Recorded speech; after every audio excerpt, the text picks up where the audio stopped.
Assalamualaikum. Get ready with me, Raya Edition with Polo House. Let's go. First impression ni penting sebab nak bawa jumpa family awak. Gurau. Batik ni rasa selesa bila nak pakai. Cutting dia kemas, sopan tapi style. Okay, kalau korang nak design yang simple, ringkas, kurta. Kurta ni dia tak over sangat tapi senang nak digayakan and nampak clean.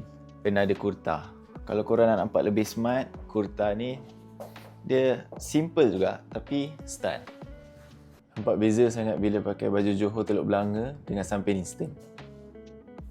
Next, baju Melayu eksklusif. Bila dah complete dengan samping dan songkok, barulah I'm ready to meet your family, baby.